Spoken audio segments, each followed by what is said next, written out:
first of all, we're going to look at the idea of getting a website.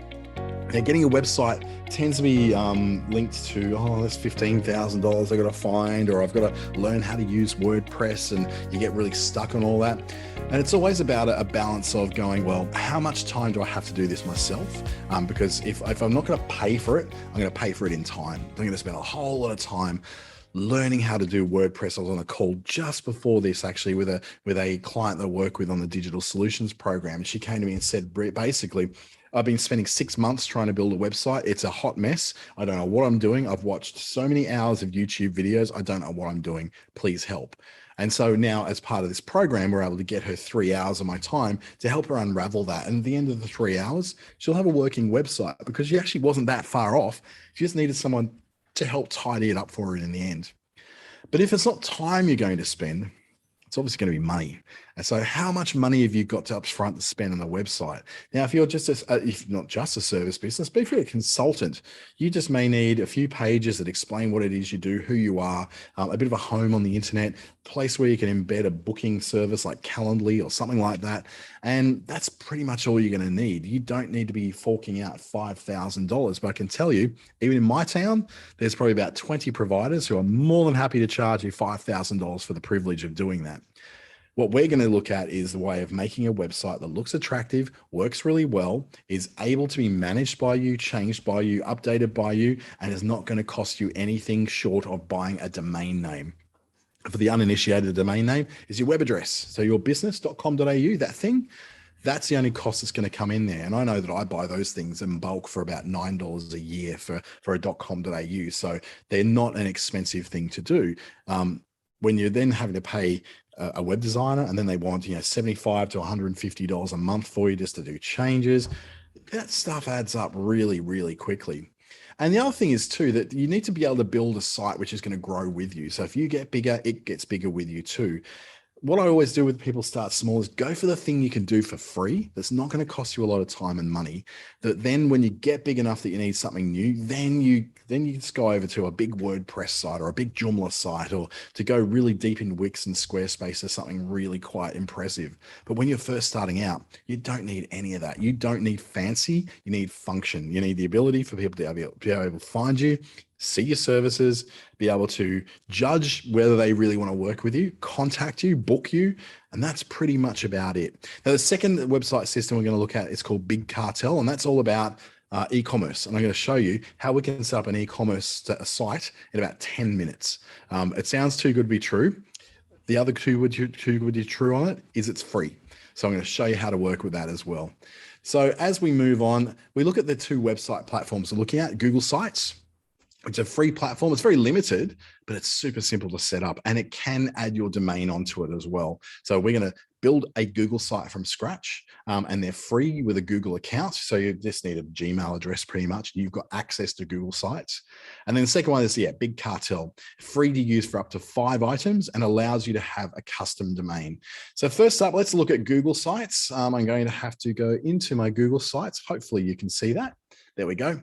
So in Google Sites, we can see that I've gone in, I've created some in the past that I've helped up people with and done a few example sites. This first one is, I'm just going to go in and say blank, or I can look at the templates that are there. So let's look, there's a few templates for the kinds of businesses you might already have: a help center, a project, a team, an event, a portfolio of photos even that you can create there. For small businesses, they've got some examples of dog walkers, photo portfolios, restaurants and salons, down to clubs and students and classes. So we could choose one of those, but I think we're going to create one from scratch, because we don't really need to use a template in here, because basically everything in the templates can be recreated ourselves from a blank beginning. So here's our blank page, our first page in Google Sites. Now you go there, if you can read the small text there, at sites.google.com. I'm just going to type that into the chat window, sites.google.com. If you've got a Google site, you'll be able to then go ahead with that. Now your Google site, you can name it. So I'm going to name this one.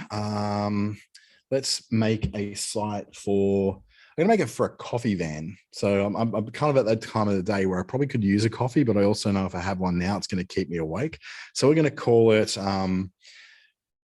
Dan's Coffee Van. So I put that in the top there. Now that is the head. That's not part of the website. That's the name of it. But notice how it's going to insert that in there. Now in the top here, I can either use those words or I can add a logo. Dan doesn't have a logo yet. It's a brand new business. He hasn't gone. He can't afford to go get a logo made. He hasn't even learned about Fiverr and what that is, or Canva and the tools you can use to go and build your own. So he's just going to go Dan's Coffee Van.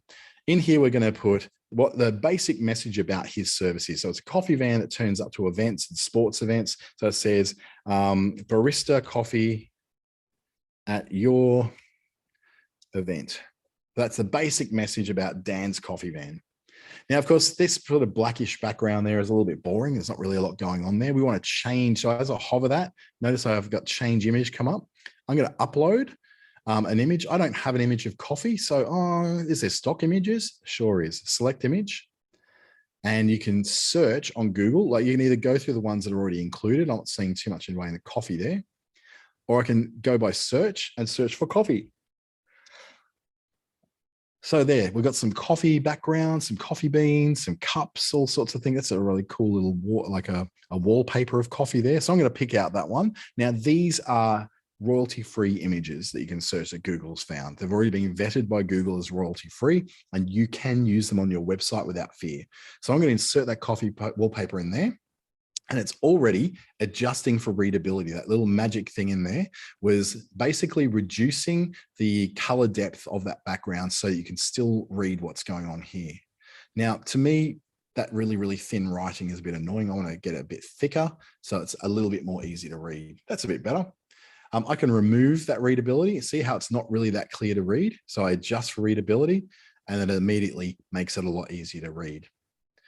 So a website's not just built from a title alone. We need to add content. So over on the right here, we've got all the different options we have for the kinds of content we can add. We can add docs from Google Docs, slides, like slideshows. We can add sheets, which are like Excel spreadsheets, a form, which is pretty handy if you want to have like a contact form that people fill out. You can add charts that have got information in them, YouTube videos, a calendar from your Google Calendar so people can see when you're available, a map to show where you are. But I think to begin with, probably what we're going to start with first is maybe an image carousel. We're going to put a carousel of images in that has to have at least 2 in it. So I'm just going to search for, again, images of coffee.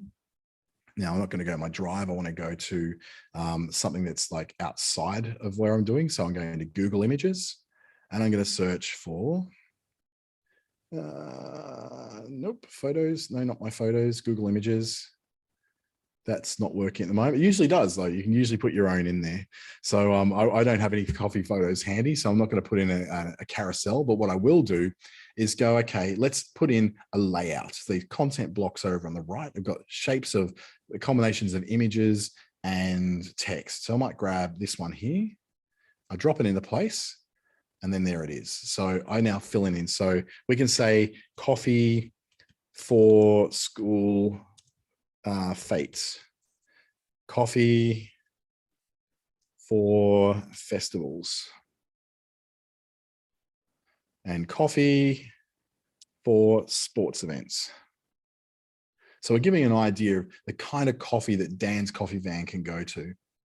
Now we can insert pictures of Dan's coffee vans at these kind of places, or we can just slot in an image. So we're going to select an image again from the internet. So hopefully this will work for us this time. Waiting. Taking its sweet time. I think I'm using up a lot of bandwidth at the moment. So Google Images. Come on.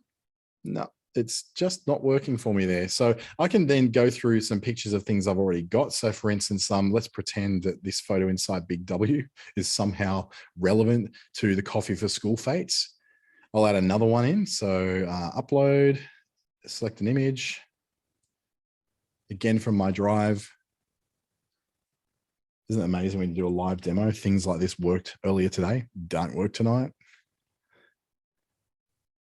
So we go through my recents in the drive again. We might add a picture of this little plant in there. You'll notice something that's happening with these images too. Notice how I don't have to resize them. They're resizing themselves to fit that space. So it doesn't matter what shape they are, they will fit themselves into the width of that space so that you'll have nice, even images as you're going across. So you don't have to then go and do image resizes and all that sort of thing. I might try and get something that's a bit taller, perhaps. Maybe the shirts in a big W. There we go. So if I double click on these, I can move the images around. See how that's taller than the space? So if I wanted to get less height and more of the floor, I can then have it show more of the lower part of it. Same with the big W one. I might want to show more ceiling or more floor. I can adjust those. And the same with this one, a little bit more of the restaurant with the basil in it. And then I can add in more information. So we can add in more text there to explain about that, or we can throw in things like buttons. So I can throw a button in there, grab my button, oops, pick it up, drag it over. Come on, in you go, buddy. Live demonstrations, always a hassle. So let's just go phone us and put maybe a link to the contact page.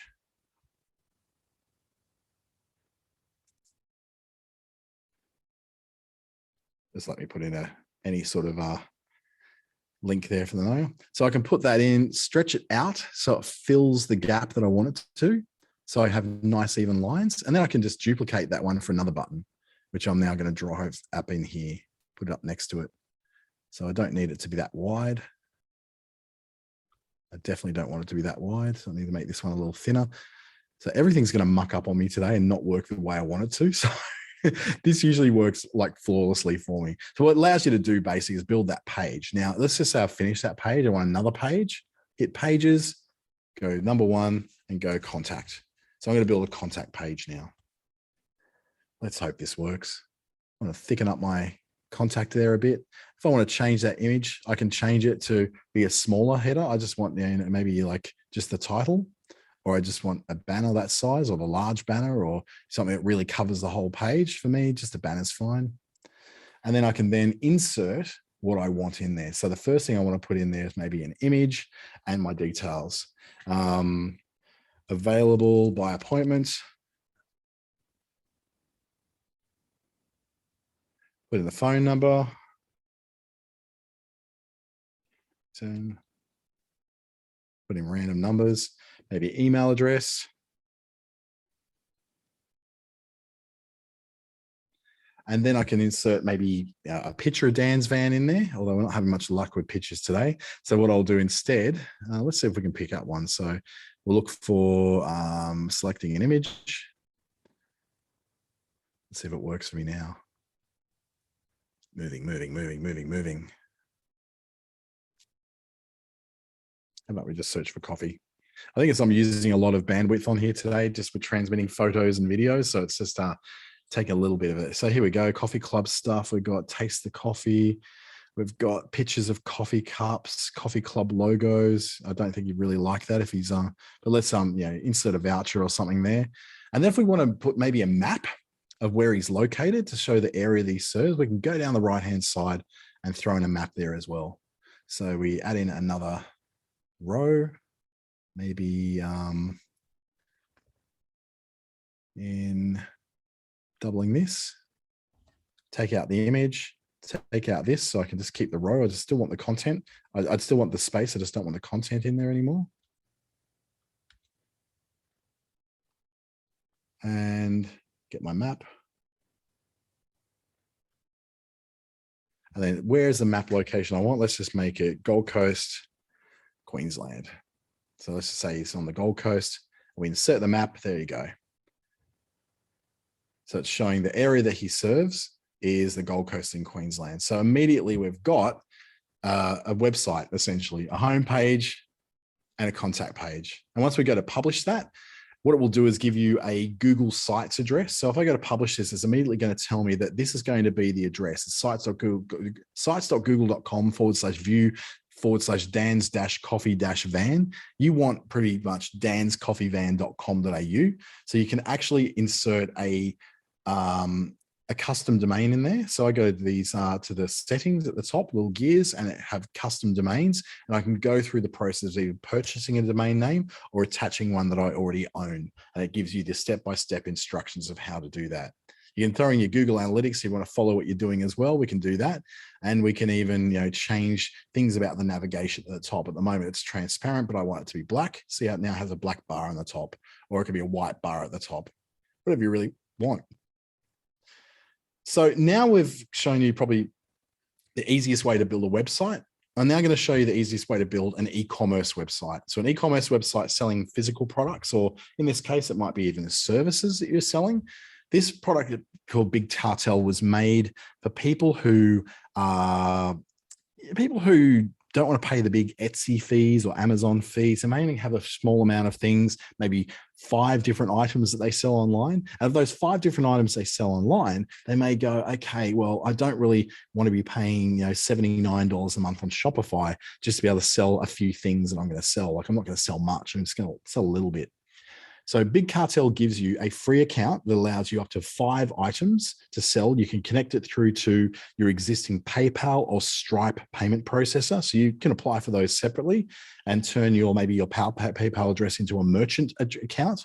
And small amounts of payments can go through that without there being horrendous fees. So there's no fee to be going through Big Cartel. It's just the fee that either PayPal or Stripe or both will set up for you.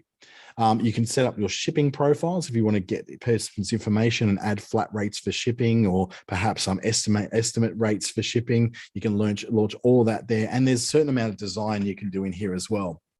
What sets this apart, though, from a lot of the other online store systems you can use is a Big Cartel allows you to add your domain name to this for no cost.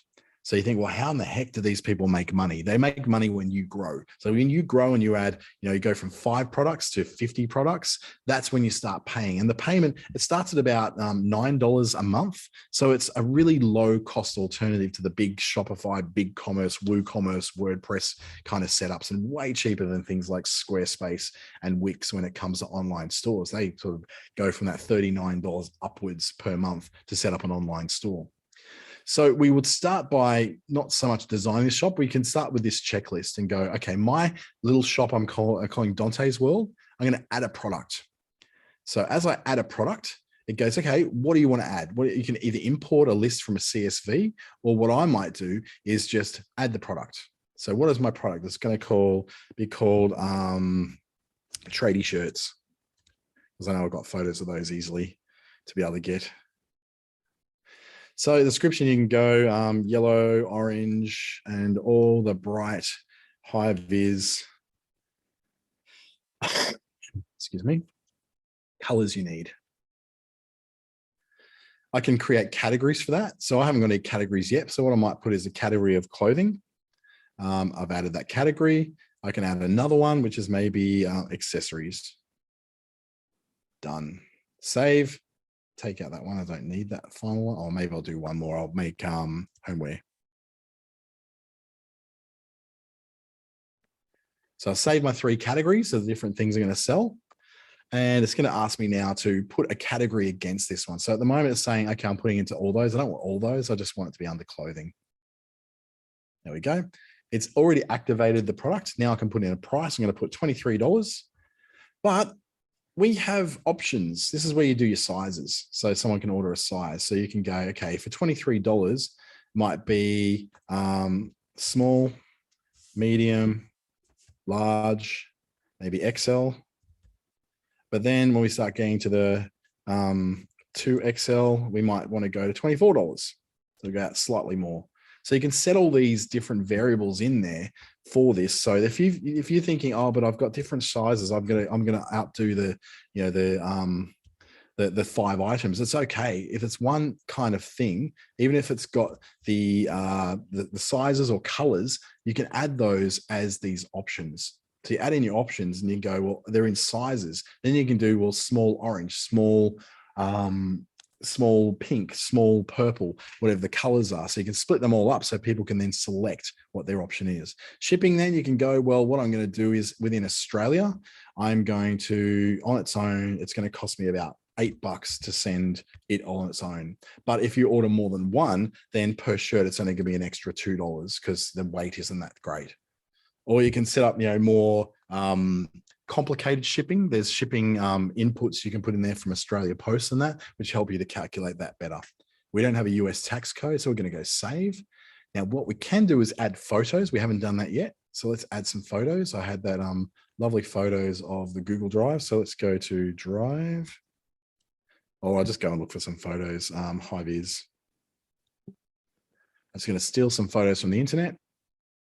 There we go. So we'll just steal this lovely example of tradie fashion. So we'll take that one. I'm going to save it out. And then I'm going to load up into my big Cartel store.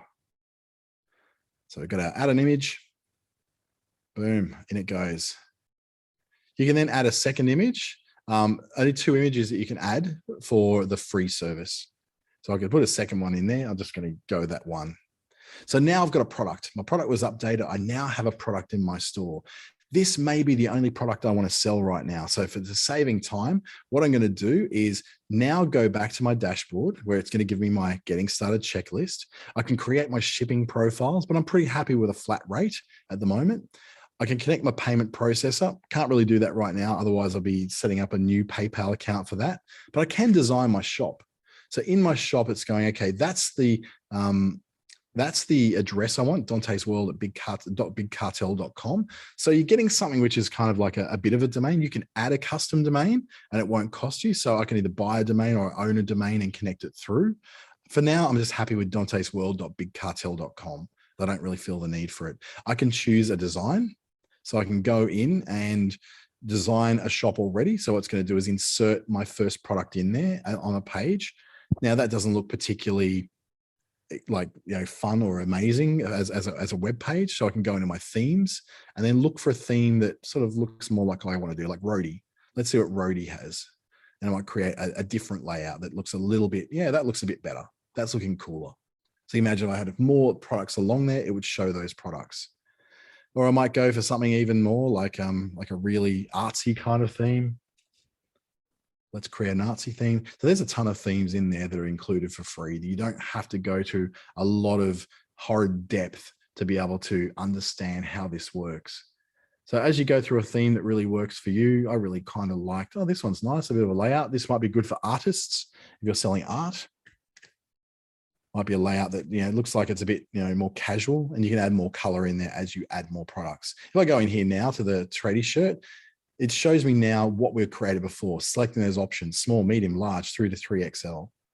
So you can see how that works. I can add one from extra large to cart, add it to cart, and now it goes into the cart. So I've added 2 items up here, and then my cart, I can then see what it is I'm now going. Now I can't go through there because I haven't published the site yet, but so you get the idea of this is how you build your new site. So let's go back to our dashboard again. So we've now designed our shop. Then we can go and launch it and be ready to go live. So essentially I've added a product. I haven't yet connected a payment processor, but if you already got PayPal or Stripe or something like that, you just connect them through or just go and create a new account with them. The only length of time things that might happen is you might have to go through an approval process through either PayPal or Stripe. In most cases though, if you've got a PayPal account already, you can convert it to a business account, which allows you to receive payments through a shop really, really quickly as well. So that will really make it a whole lot quicker to create a shop. Now, if you're not trying to set the world on fire and create a whole new concept of design and fashion that the others haven't seen before, this is a great start. You might already have a website, but you want to add a shop to it. This is a great way of adding a shop for free. That's not going to cost you a heap of time and money.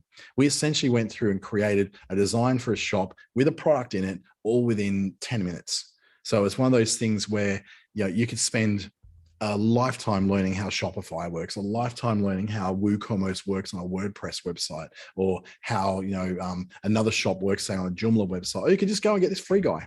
Do this free guy, set it up, have your basics in there, and when you get bigger and you've got lots of stuff going on, you're putting on stuff, diversify into something bigger. Then you could build a marketplace in here of selling other people's things if you want. But remember, this is a free shop, and it's one of the easiest to set up shops you'll have online. So you don't really necessarily want to go too complex here. This is for simple things, selling a simple programs of, you might be shipping a product. It's definitely made for products and not for services. When you're services and you're booking in time, I would suggest you use something like Calendly. So it's like calendar, but Calendly, L-Y at the end. And that's got a free option that allows you to take bookings for your time. You can pay extra to get a version that allows you to charge for that time at the time of booking, or you just, do it. I mostly do is invoice people later on for the time which they've done. So that gives us a basic look at what the websites look like. So the websites are all probably one of the biggest headaches that small businesses will have, of how to build a website quickly, how to set it up quickly without paying thousands to people to do. But once you've got a website, you need to do something with that website out in the public, and that's where you need to get listed on Google. So the first thing, the bare minimum thing you need to do is work with Google My Business, or what is now called Google Business Profile. And it is changing a little. It's going to be a little bit easier to get yourself verified on there than what it was before. And it's they're simplifying a lot. So it's a lot simpler to use. There's three sort of layers of getting yourself on Google. There's Google My Business, which is the first, or Google Business Profile, the very first thing you're going to do, which is basically claiming your pin on a map. So you go to Google Maps, you look for where your business is located, and then you claim that address. If your business doesn't have a physical location and you're running, say, from your home, and you don't want people rocking up to your door and knocking on the door to buy your essential oils, then what we probably need to do is set yourself up on Google Business Profile as a service area, not as an address, but you service a certain area. That area could be Australia. That area could be more than one country. It could just be your local town. It could be Emerald in central West Queensland, or it could be Mandurah, or it could be Gerringong in New South Wales, or Alice Springs in the Northern Territory. It doesn't matter what it is. You can set up that physically there and just set it as an area. So you can set postcodes, towns, kind of like a radius around the area where you live that you will service. Google Ads is a bit of a rabbit hole. You can pay a lot of money on Google Ads, or you can probably get away with not paying that much and still getting some results. I recently ran a Google Ads campaign that was costing me no more than about $10 a month. The reason for that was that I was running an ad for a search term that's not very popular, for a very specific niche thing that I know how to do that almost nobody else in Australia knows. There might be a couple of people that do. But I wanted to make sure on the few times that someone searches for that very niche, very specific system, that they found me, because I knew that they had a very high intent to buy a person who could do that for them. So in that case, I would look at it and go, okay, here we go. There's the opportunity for us to go, right, we're going to search for that person, and if we find them, we're probably going to hire them because they're the only person around to talk to. So I advertised against that, and I got 3 jobs in the first month. Those 3 jobs added up to nearly $12,000 of revenue. I spent $10 in that month. So Google Ads can be that cheap when you're looking for things that are incredibly rare and niche. They can also be incredibly expensive when what you do is very common. Butchers, bakers, candlestick makers, plumbers, electricians, home builders, NLP practitioners, business coaches, lawyers. All those things are very, very common. Chances are there's going to be another one in your town.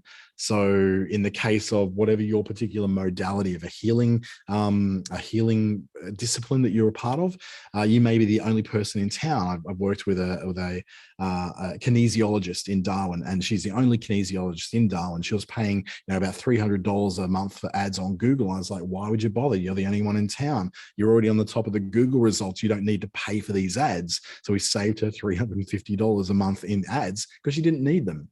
But you may find that you're actually needing the Google Ads to cut through and get some traffic because you are one of 50 different pest control operators in town, and you really need that extra push to get yourself further up. You won't get all the number ones on the top of the search results. We get some of them, enough of them for you to be considered when someone's looking for a pest control person.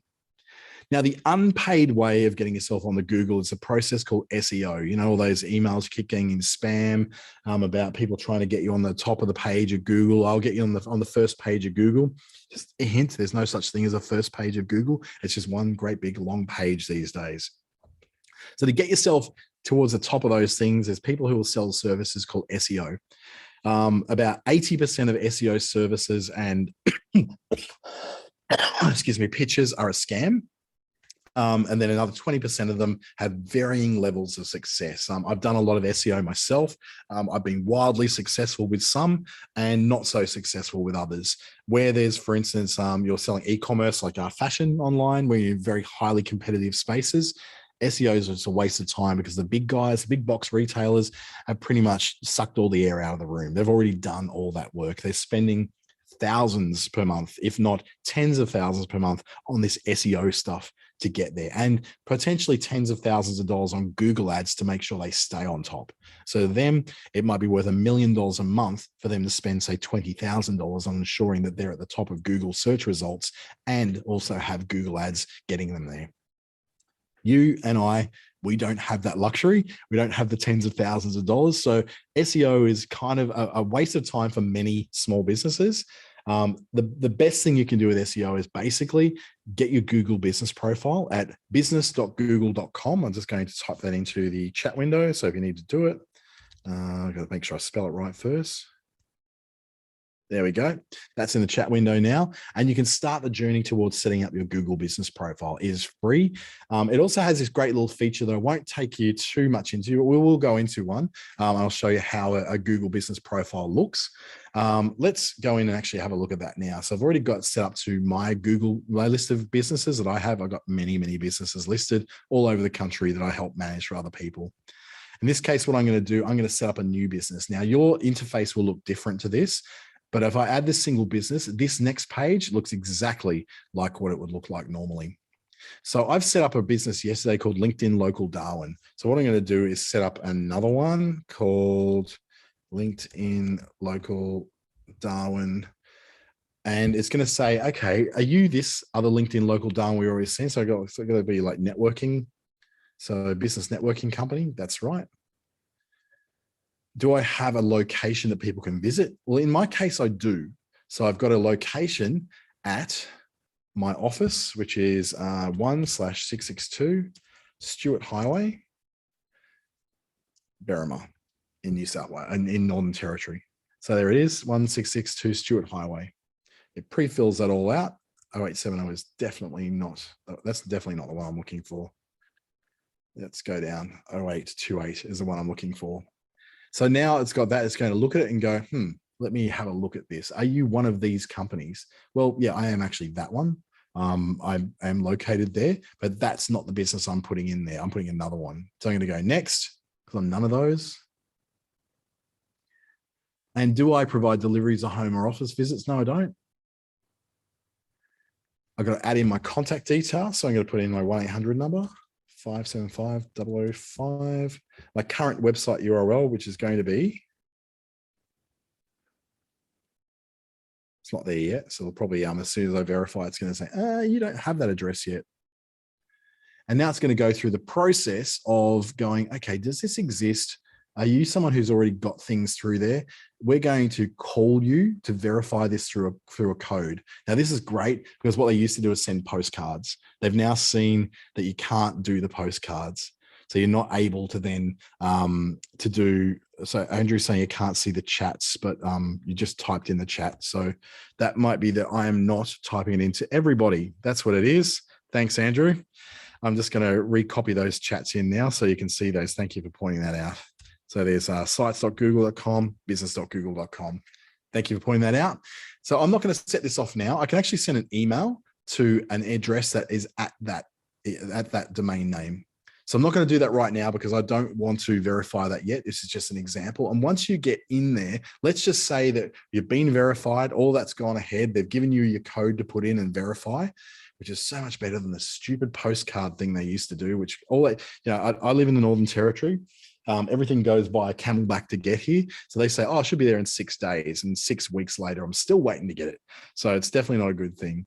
But if I look at, say, one of the ones I've already got, let's just say I look for Clickstarter, my main business. There we go. So under this one, in my profile, and you'll have a profile just like this now. I'm just going to stay here for now to do it.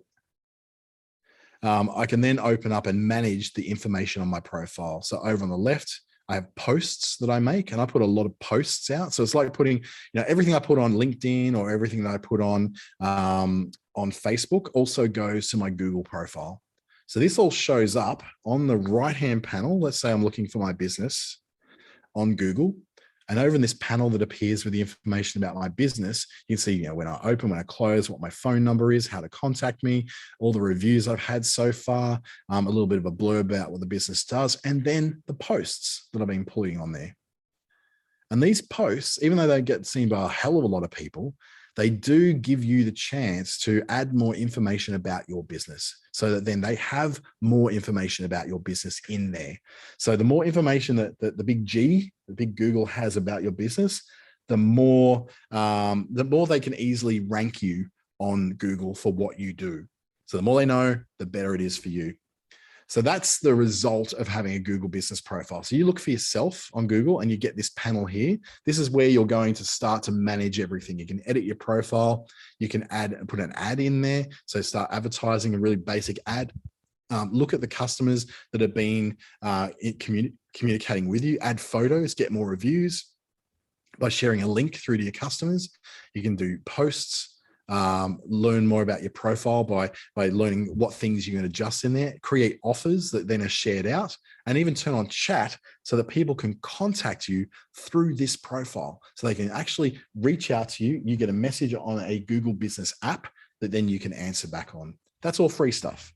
So Google does give you a lot of tools to get you started. And I think where they really do that well is through this Google business product. It allows you then to look at basics. Like I can see this 567 views of this particular, of my process, of my profile this month. So it's telling me that through there, I've had people interacting with my profile, sort of dived in April, but I had a lot of interactions back in November.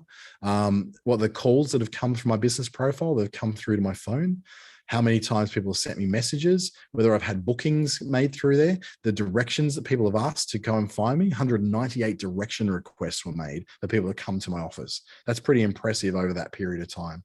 And then how many people have clicked to my website from that profile. So I can see what that performance is over time. So I understand more about what I need to spend time doing on Google to make it work better for me. So that's the Google stuff. We go further now into looking at some of the things that help us to be present on social media. Now, social media is like a bit of a controversial one. Not all of us love social media. Not all of us want to work on social media. And to be honest, it can be a massive time sink being on social media. But in realistic terms for business at the moment, there's really only 3 social media networks that are particularly friendly to business and are good for people to be making bookings for services or shopping online. Facebook, because it's the biggest dog in the room. So it's the one where everybody is. And people spend a lot of their leisure time on Facebook. Rumors of Facebook's demise are very, very underrated. Like they're nowhere near in demise. What they did is everyone says, oh, they lost 1 million people in Australia from last year. We had a lot of lockdowns last year, so people were using social media more. Now that they're able to go back to workplaces and see friends and get out of the house, people who normally wouldn't use social media, who were kind of forced to because they were locked away, are now not using it as much. That's all it is. It's gone back to basically the same level it was in 2019, where it's saturation point. Well over 80% of people are on social media these days in Australia. So it's where people are. Instagram is that very beautiful face of your business. It's about expanding influence beyond just where you are. So Facebook's very much about people who are local, people people you're connected with, customers you're likely to come across. Instagram is about spreading your voice further across the world. So if you've got a fashion business, you're selling shirts, t-shirts, dresses, shoes, anything like that, your customers can be anywhere in the world, and Instagram connects you far better to that than Facebook would. Facebook, by its very nature, is about your world, your people, the people you are connected to. They may be across the world, but most of them are here, right here in Australia and within your local town. LinkedIn, on the other hand, is if you're selling to businesses like I do, I'm active more on LinkedIn than anything else. LinkedIn is my home. It's where I spend most of my time every day for one reason, really, because I am a business selling to businesses. And that's where businesses are. That's where people go to interact with businesses. It's where people go to promote their businesses to other businesses. And it's where we talk about business-oriented stuff. I put up my webinars like this one on there. I put on daily tips every day on how to get the most out of social media. So that's where I'm going to be. So being present on social media doesn't mean being present on everything. We can't be Gary Vaynerchuk, if you know who that guy is, because he's got a team of 60 people working on his social media. He has 100 posts a day going out to every single social media account because he has 60 people working on it. You can't be him. All you can be is you. You've got the time you have. So you concentrate on where your customer is likely to be. I concentrate on LinkedIn, and then I copy those posts across to Twitter, Facebook, Google Business, and to kind of think of the other place that I share it to, but also other Facebook business accounts that I do have. I don't do lots of different things for different channels. The only ones I really do a little bit different for is Instagram and TikTok. They're the places where I do something a little bit different because they're areas I'm sort of experimenting in and trying to expand into more globally than just being within Australia. So you've got to make a decision where your people are likely to be. If you're selling to consumers, Facebook and Instagram. If you're selling to businesses, it's more likely to be related to LinkedIn and maybe even Twitter. But very few people in Australia use Twitter in any sort of way, shape, or form that's beyond, occasional curiosity about what Donald Trump used to be doing or what Elon Musk now is doing now that he's bought the social network. So we'll see how that changes and evolves over time.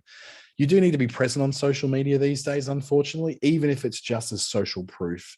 I've been working with a lot of businesses lately who just say, I don't need to be a superstar on social media. I just need people to be able to see me and back up and verify that I do what I say I do by seeing what I post on social media. That's a great way to look at it. You're never going to go viral for what you do as a business because let's face it, most of the things we do in business to the rest of the world are boring as batshit, right? It's really the interesting stuff on social media is very, very good looking people, celebrities, Kim Kardashian, anyone who's doing very exciting, very dynamic stuff, very entertaining stuff, but they're not trying to sell what you're trying to sell. So you can use social media rather than as a promotional place to reach the world. You use it as a place for people who you are otherwise getting engaged with as a great way to be able to drag people in. And we all think our businesses are ultimately so interesting and our product is so interesting. And it is. Like what I do, I love what I do, but 99% of the world couldn't give a damn about what I do. But that 1% who do, I want to make sure I produce enough stuff that people understand what it is and know to look for me. So that's the bare basics. I would get yourself a Facebook business page, an Instagram business account, and a LinkedIn personal profile and company page to at least embed yourself in social media enough. Now, what to do once you're there is a whole other webinar for a whole other time. I don't really have enough time to cover exactly what you would do, but if we are looking at creating those social media presences, absolutely set up your Facebook business page, set up your Instagram business profile, set up your LinkedIn personal profile and company page. Most of your interaction on LinkedIn will be through your personal profile anyway, but as it's a business platform, you'll be approaching it in a way that really is, it actually is representing your business. So when I'm on there, I'm representing the work I do, not representing the things I do on the weekend in my own personal time, even though that tends to be work as well. Now, this is an interesting part of this webinar, which is going to this tended to, when I last did this, it took up the most time. We don't have the most time left, but in this time, I want to introduce you to Hubspot. Now, Hubspot is a customer relationship management system. It allows you to track your customers, work with your customers, be able to put notes against customers so that so you don't miss things. It's a way of organizing all that information in your business and your customers and your sales pipelines into something understandable. So I sip my water. Now, HubSpot allows you to, as a free tool, to build a list of your customers and the records of them, and it integrates with just about everything. So for instance, what it works really well with is Google Calendar. If you've got a Google Calendar or a Google Workspace account for your calendar, it allows you to do things like accept meetings through there, and it syncs with your calendar to make sure you're not doubling up. So if you're using something like Calendly or Intuit meetings or Microsoft bookings, you don't need that because you can just use HubSpot to do it for you. If you're using MailChimp or MailerLite or one of those email systems or even ActiveCampaign, you don't need that. You can use HubSpot's email. They've got the basic level of it free for you to be able to organize your lists and then your segments of lists and build a newsletter within there that you can send out. So it's a great tool for that. That's how I do all my newsletters. It's also great for setting up landing pages, for creating forms that you can embed into your website and collecting people as they're coming in as leads. I find that this as an early system to organize yourself and your sales process is an excellent tool to do that. And at the level of the free level, you're limited with the amount of email addresses and contacts you can have in there. So if you're looking to create a 10,000 person email list, you're going to have to pay for it. Right, I've got a 800 list at the moment, and in the level I'm paying, which is about $80 a month for all the functionality, so I'm paying for a bundle. I'm still getting about 2,000 in there. So there's I think it's actually more than that because I've actually got another one where there's 900 people in it, and it caps out at 1,000. So that's the free one. It's actually 1,000 customers, not 500. So 1,000 leads you can have in there. What you do to manage that is you just get your dead leads and kick them out of your database. Just delete them. You don't need them anymore. That keeps you within the free model. So we're going to take a look inside what HubSpot looks like. Now I'm going to take you inside my HubSpot. So my one's over here. So we go directly into my contacts. So I've got tons and tons and tons of them. The reason why I've got tons and tons and tons of them is because if I go into my email, so let's just go into my Gmail account over here, bring it over towards here. So I go into here and I can see that I've actually plugged in HubSpot to it. So I've got a HubSpot plugin here. So I go to compose an email, let's just say to whoever I want to. I've got an orange button down the bottom here. What that means is that every time I email this person, it's then going to put in a record to the database for that person that I've actually talked to them. So let's just say I'm going to send it off to Sylvia, my friend Sylvia, who I do a lot of work with for an ad agency. And when I do this, it's going to place that in there. Now, if I look at that too, then here's a message from which has already been done. This one, if I see this here, I can actually see all the records of my conversations with her. So I can see over here that on the side, I can go, okay, she's already in there. So I can open up, I can see that about her, all her contact details. I can see that there's been a timeline of contacts I've had with her. So I can see all the history I've had, including then any notes I might have said or any deals or tasks I've got against her email at the moment. And they can go into HubSpot, open up her full record that I've got in here of every single little bit I've had to do with her, every email we've ever shared. It also shows me when she's opened those emails. So when I send an email out at 10:59 a.m. on the 24th of April, and at 4:34 p.m. she opened it. So I can see that there's different, like when she opens those up. And I've also got the HubSpot app on my phone, which is a free part of this system as well. And it tells me on my phone when someone has opened an email. So whether that email is in the, right now, or whether that email is in the deep, dark past. Like this morning, I got a notification on there saying that I have someone opened an email, which I sent them 6 months ago. And I'm like, that person's thinking about me. It might be a good time for me to reach out with a quick, hey, how you going? Was thinking we never really got across the line last time. Do you want to book in a meeting? And of course, the response back from them was, oh my God, you must be like psychic. You totally like, I was actually thinking about you this morning. And it just becomes a really good customer experience for them because you're just seeing that they've actually expressed an interest in you once again. And they don't know that you necessarily have tracked that. Might be a little creepy for some people, but for me, I do it in a sensible way, which I go, hey, I was just thinking about this morning. We hadn't caught up for a while. Do you want to grab a coffee? They're like, oh yeah, I was actually thinking about you this morning. I was like, yeah, I know, because I saw you open the email. So it's a really good tool for that. And that is a free part of HubSpot.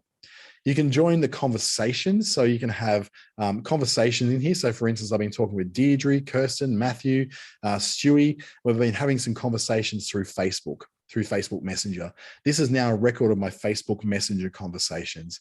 Deirdre is not just in my Facebook now, but I've now got a record of her in my database. So that if I ever get a call from Deirdre, I can immediately go in and look for her and see all the conversations I've ever had with her before. So it's an amazing way of being able to provide a better level of customer service to people without you necessarily having to keep diaries and notes everywhere. You just do this. Every time you email them, they email you. It goes into this database so you can actually search for it. Some other features include the ability to build email lists. So in here, I've got, for instance, a bunch of emails I've sent out. So last week I sent out a one for my founders program from Startup Territory, which nearly 41% of people opened. So that's good news. I had a pretty good open rate on that, considering the average for emails these days is about 8%. 40 looks good. I've only got a small list though. It's only going to a certain amount of people. I can go into that email now and see more about it. I can see the email that I sent. So I can see what it looked like. I can see what the details of it are. I can see then the open rate of it and who those people were. So I had 28 people open it out of 92. I can then go into that list and see these are the people who opened it, and these are the things they clicked on when they got there. So these people who clicked on it, either converted through to be people who were going to join the program, or in this one, this person clicked on and Helen's on us with us now. So Helen, hello. It's nice to have you on board. Clicked on that link. So hopefully there's not too much of a peek inside her privacy, because I know she's on this particular webinar today. So it gives me that idea of being able to track all that stuff without having to use bloody MailChimp. MailChimp is so difficult to use. And this is a much more simple system. So I want to go and set up a new email. I just simply go, yep, I want to create an email. That email is going to be a regular one. It's going to be in a certain shape. It's going to be, here's a bunch of templates I can pick out that are all included as well. The basic ones probably will do the job for you. You create those, you put in the information you want, and then you select the list you want to send it to. It's not a really horrible, painful, it's not a painful thing to go through. I won't go too deep into these others because we need to wrap up, but you can set up forms. So I've got forms which I've set up and I've put them onto my websites. So I can then see on those submissions who's filled out those forms. This one was a registration for people in my program. This is the expressions of interest in the program. I can see who they were when they opened it up and what they clicked on as well. So it's a way of me being able to track everything together in one place. So at any one time, I can look at who's on my Clickstarter website, who's on my Startup Territory website, who is registering for my programs and my free webinars that are outside of the Business Station model. And then there's going further into, you can create deals and tasks and create quotes even. You can actually use this as your quoting system to send to people. If you're using other things like quotas, quotient, or Xero as your quotes and you want a nicer one. Service is not an area I use. It's just about problem tickets. And I don't provide sort of an after sales service model so much. And then you can pay extra to have sequences and workflows like things like Active Campaign. So these, without going too deeply into this, it's a free model that you can use. You can sign up at hubspot.com. I don't have an affiliate link with them yet. I'm getting one soon, so I don't get any sort of any extra from that, but it allows you to know a lot more about your business. The last thing I want to show you is supposed to be Google Calendar, Google Docs, Google Drive. So what I'll do is tell you about them instead, because I've only got a couple of minutes to go. They're basically the way of you running your life. Google Calendar runs my life. Everything I do, everything I have goes in there. And when people book me through my various forms around the internet, it compares against what my available time is in Google Calendar, and then only inserts into times and days where I have availability. Trello is like a pinboard. It's a pinboard where you go, okay, the first thing I want to do is this pinboard for customer A, pinboard for customer B, pinboard for customer C, and you move things through a to-do, doing, done sequence. So you'd literally, like, you'd be moving a sticky note on a wall from to-do to the doing column, and then from doing to done. And this allows you to attach documents, photos, checklists, all kinds of things that will store that in there. It is also a free system to a degree, but most small business will never ever use up the space that's needed for their work in that free system. I've been using it for nearly 10 years and still haven't exhausted the free option for it. So it's been running the workflow for my business for 10 years. And I've never felt the need to get anything more complicated, because it really does the work for me. And then your office productivity stuff is basically, if you've got a Gmail account, you've got Google Docs, Google Drive, Google Sheets, Google Slides, and Google Forms, and even Google Sites. So if you want to get into those things that are the bare minimum, the absolute bare minimum that are going to drive your business in these very early times and early years, You need to get the things that are going to be free and it's cheap and easy to be able to get. And they're simple to use most of the time, especially the Google tools are very simple to use. They may not grow forever with you, but they're there for you now at a time of your business where you need to save money.